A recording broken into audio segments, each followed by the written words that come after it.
Assalamualaikum warahmatullahi wabarakatuh. InsyaAllah kami akan menerangkan tajuk pembudayaan Halloween di Malaysia. Apa itu Halloween? Halloween ialah merupakan sebuah perayaan yang disambut oleh negara-negara barat pada malam 31 Oktober dengan memakai pakaian atau kostum yang menyeramkan, menghiasi rumah mereka atau pusat belah-belah. Mengikut kepercayaan mereka, pada malam 31 Oktober ini merupakan sempadan antara alam roh dan alam manusia menjadi sama-sama dan membolehkan roh-roh itu merentasi sempadan tersebut memasuki alam manusia. Justru festival seperti Halloween ini disambut bagi mengelakkan perkara-perkara buruk berlaku, juga untuk memperingati dewa Selk pada malam tersebut. Hukum menyambut hari Halloween ini bagi umat Islam adalah haram berdasarkan hadis riwayat Abu Daud yang bermaksud telah bersabda Rasulullah SAW, sesiapa yang menyerupai sesuatu kaum itu maka mereka tergolong dalam golongan itu. Merujuk pada hadis tersebut, umat Islam ni ditegah untuk menyerupai orang-orang kafir, fasik atau orang yang melakukan perkara bid'ah, tidak kira dari segi pemakaian, tunggangan, gerak geri ataupun tingkah laku. Selain daripada Halloween, kita juga tak boleh sambut April Fool, hari kekasih, hari Natal ke, kerana sambutan perayaan sebegini boleh memesongkan akidah umat Islam. Itu sahaja. Baiklah, faktor pertama yang menjadi penyebab tersebarnya sambutan Halloween dalam kalangan umat Islam adalah kerana kurangnya penghayatan Islam dalam kehidupan mereka. Baiklah, apa konteks yang berlaku di sebalik kurangnya penghayatan Islam dalam kehidupan seharian umat Islam? Yang pertama, yang menjadi tunggak utama sebenarnya adalah ibu bapa kurang memberikan pendidikan agama yang secukupnya kepada anak-anak. Seperti mana yang kita sedia maklum, ibu bapa ialah yang mencorakkan kepribadian dan anak-anak. Oleh itu, ibu bapa ni sangat-sangat memainkan peranan yang penting dalam menetapkan, dalam mengukuhkan akidah anak-anak mereka dan memberikan didikan yang secukupnya tentang agama Islam pada anak mereka. Kerana apa? Islam merupakan agama yang syumul. Jadi sekiranya mereka tidak menghayati ajaran Islam, maka mereka akan menyebabkan akidah mereka terpesong. Dan inilah punca orang-orang Muslim ataupun orang-orang Muslim tidak dapat membezakan antara yang halal dan yang haram. Jadi contohnya seperti golongan remaja kini dan anak-anak yang lebih suka melayari laman sosial dan bermain permainan video yang seringkali menjadi medium untuk mempromosikan perayaan Halloween, sehingga akhirnya mereka terpengaruh dan terjebak dengan perayaan ini.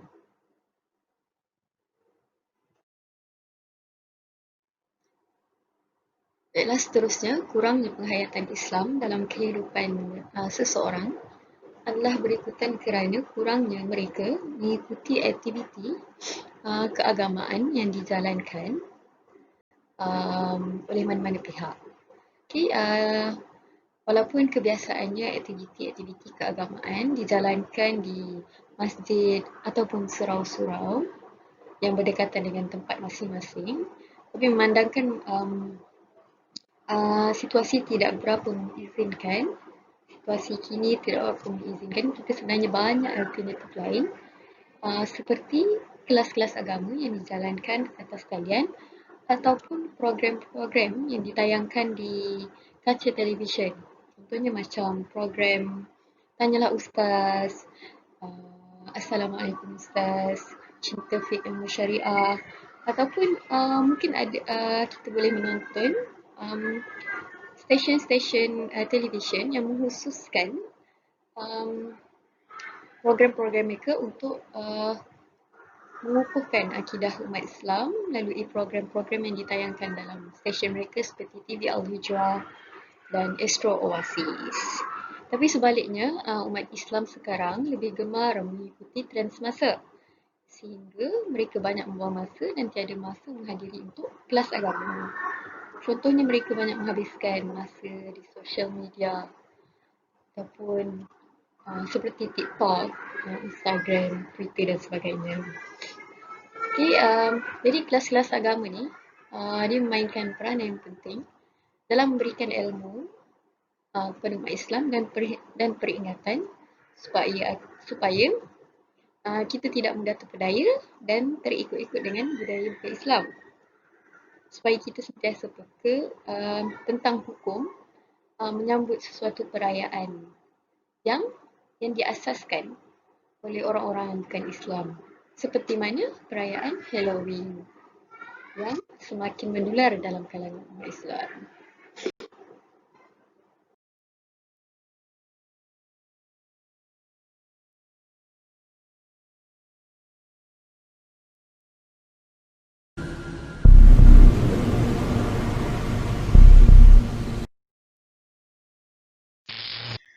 Faktor kedua ialah pengaruh media terhadap pemikiran dan jiwa umat Islam. Bagaimanakah media ini memberi impak kepada pemikiran dan jiwa umat Islam? Yang pertama ialah sifat keterbukaan umat Islam itu sendiri. Yang kedua, taksub dengan corak hidup selebriti. Yang ketiga ialah kesalahan penyebaran sambutan Halloween tidak diperkenalkan di media sosial. Teknologi ini, media merupakan salah satu platform terbesar dalam interaksi sosial. Sambutan Halloween dalam kalangan umat Islam telah tersebar dengan luas disebabkan oleh faktor sifat keterbukaan umat Islam. Media merupakan ejen yang paling berpengaruh untuk menyebarkan ideologi, ilmu pengetahuan dan juga budaya. Dengan adanya laman sosial seperti Facebook dan YouTube, Instagram, Twitter, masyarakat semakin terbuka dengan budaya hiburan yang dianggap bertentangan dengan fahaman tradisional Islam. Sifat keterbukaan ini terjadi kerana remaja Islam yang kurang kemantapan akidah dan penghayatan ilmu agama Islam mudah terpengaruh dengan dakwah barat tanpa melihat kepada realiti kehidupan umat Islam. Seterusnya ialah terlalu taksub dengan gaya hidup selebriti. Jika kita fikir sejenak, kehidupan masyarakat Malaysia pada hari ini bagaikan satu rancangan televisyen realiti yang di mana setiap perkembangan hidup ditayangkan kepada dunia. Laman sosial seperti Twitter, Facebook dan Instagram antara platform yang popular untuk menunjukkan gaya hidup rakyat Malaysia yang tidak lagi malu untuk melakukan dosa. Generasi muda, terutamanya remaja Islam yang sangat fanatik terhadap selebriti akan mudah terpengaruh serta terikut-ikut dengan corak hidup selebriti yang menjadikan sambutan Halloween sebagai satu budaya yang biasa. Perkara sebegini dapat memberikan impak negatif dalam pemikiran dan jiwa remaja umat Islam. Sekaligus ia menyebabkan mereka mudah menerima idea-idea baru disebabkan penerimaan sambutan Halloween oleh selebriti tempatan. Bagi mereka, sambutan Halloween ini dianggap sebagai up to date.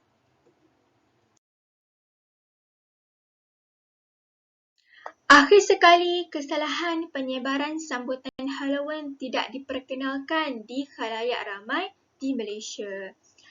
Contohnya, notis tentang kesalahan menyambut Halloween adalah haram. Ia tidak diwar-warkan di televisyen atau media sosial agar mudah untuk dibaca oleh masyarakat.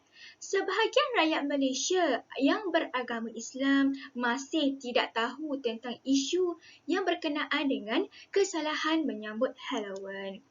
Pihak berkuasa tidak bijak dalam menggunakan kemudahan media sosial dan media massa dalam menyebarkan tentang kesalahan dan hukum haram apabila menyambut Halloween. Maklumat-maklumat seperti ini kita haruslah memperluaskan agar menjadi iktibar supaya masyarakat kita menjauhi dari perbuatan tersebut.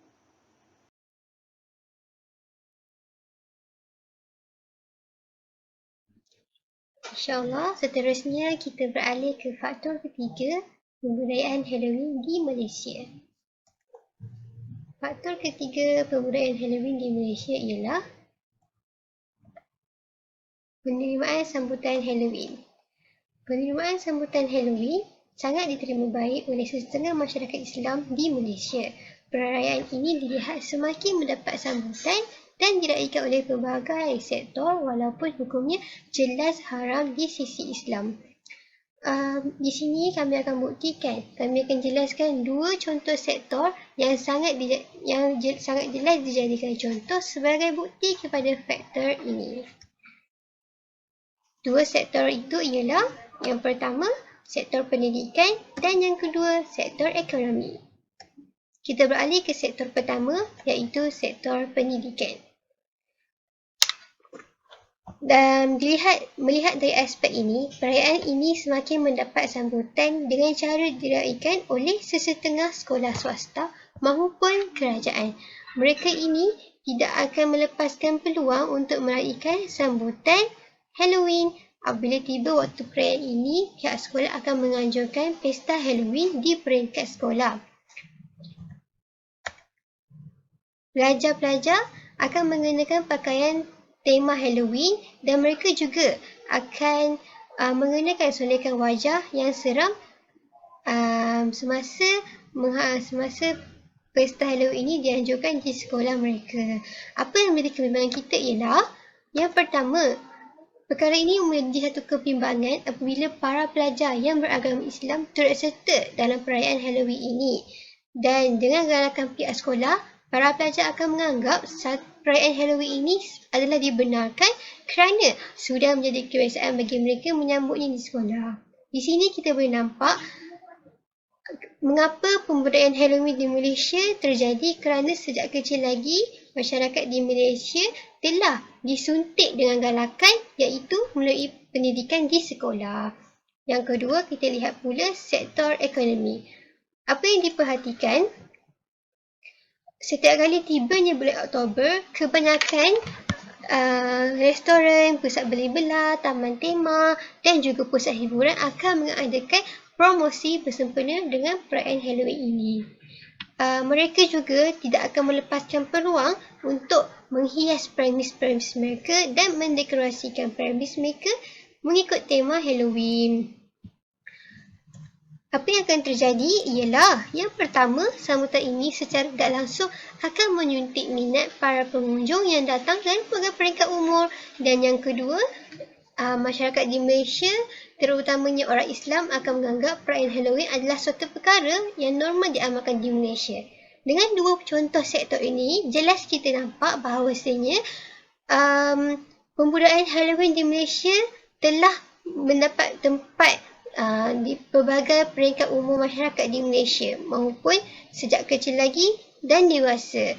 Oleh itu, tidak hairanlah mengapa pembudayaan Halloween di Malaysia terjadi. Jelaslah bahawa dua sektor ini merupakan penyumbang kepada pembudayaan perayaan Halloween, iaitu faktor ketiga, sambutan perayaan Halloween.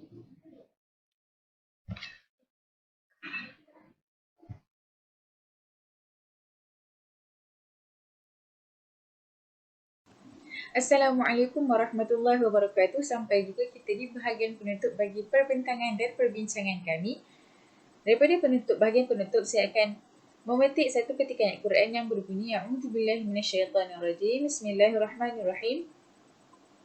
Walladzina la yashhaduna az-zura wa idza marru bil-lagwi marru kirama. Yang membawa maksud, dan mereka yang diridai Allah itu ialah orang-orang yang tidak menghadiri tempat-tempat yang melakukan perkara-perkara yang dilarang. Dan apabila mereka bertembung dengan sesuatu yang sia-sia, mereka melaluinya dengan cara membersihkan diri daripadanya, yakni daripada surah Al-Furqan ayat 72. Baiklah, segala faktor dalam tersebarnya sambutan perayaan Halloween dalam kalangan umat Islam dapat dicegah dengan menerapkan dan mengamalkan ajaran-ajaran Islam dalam setiap diri individu, terutamanya dalam diri kalangan pemuda dan pemudi, kerana pemuda dan pemudi ini yang mempunyai jiwa remaja yang ingin mencuba perkara yang baru, dan mereka juga mempunyai potensi untuk merasakan bahawasanya budaya barat itu mempunyai budaya yang unik, dan semestinya mereka ingin mencuba perkara yang baru dan mencuba pengalaman baru untuk diterapkan dalam diri mereka. Seterusnya, sebahagian besar daripada golongan umat Islam yang meraihkan perayaan Halloween ini kurang ilmu pengetahuan tentang asal-usul kejadian dan perkara utama yang diraihkan dalam perayaan Halloween itu sendiri. Mereka hanya mengikut apa yang dipaparkan dalam media sosial dan hanya merasakan perkara itu perkara yang menarik tanpa mengetahui asal-usul kejadian dan sejarah daripada perayaan Halloween itu sendiri. Adakah perayaan ini boleh membatalkan syahadah mereka atau mempesongkan akidah mereka? Mereka tidak merasakan mengkaji itu sebagai satu keperluan, dan mereka hanya mengikut apa yang dipaparkan dan ditunjulkan dalam media sosial. Solusi bagi permasalahan tersebarnya sambutan perayaan Halloween dalam kalangan umat Islam ialah mengukuhkan ilmu agama Islam dalam diri setiap insan. Setiap daripada umat Islam sewajarnya mempunyai ilmu yang mendalam tentang agama Islam dan mengetahui segala hukum hakam dan perkara yang dibolehkan dan diharamkan yang telah ditetapkan oleh agama Islam. Seterusnya, menerapkan ilmu fardu ain dan fardu kifayah sejak dari kecil, dan meluangkan masa untuk mendalami ilmu agama daripada melakukan perkara yang melalaikan dan menjerumuskan seseorang kepada tidak faham akan agama dan menjadi lalai kepada hal-hal keduniaan. Yang kedua, menggunakan sosial media atau kemudahan internet kepada kebaikan. Contohnya seperti menggunakan kemudahan sosial media dan internet untuk mempelajari ilmu-ilmu agama. Tetapi kita harus berhati-hati supaya kita mencari sumber untuk mempelajari ilmu agama ini daripada sumber yang boleh dipercayai dan sumber yang diiktiraf, dan bukan hanya sekap jarang. Kita juga tidak boleh terlalu mudah untuk mempercayai segala maklumat yang terdapat dalam sosial media. Khususnya, sebaiknya bagi setiap individu untuk mengkaji dan kesahihan berita yang terdapat dalam sosial media itu sendiri. Yang terakhir, mengawal akan aktiviti anak-anak ketika mereka menggunakan sosial media dan internet supaya mereka tidak terjumus kepada melayari perkara yang tidak berfaedah dan melalaikan diri mereka.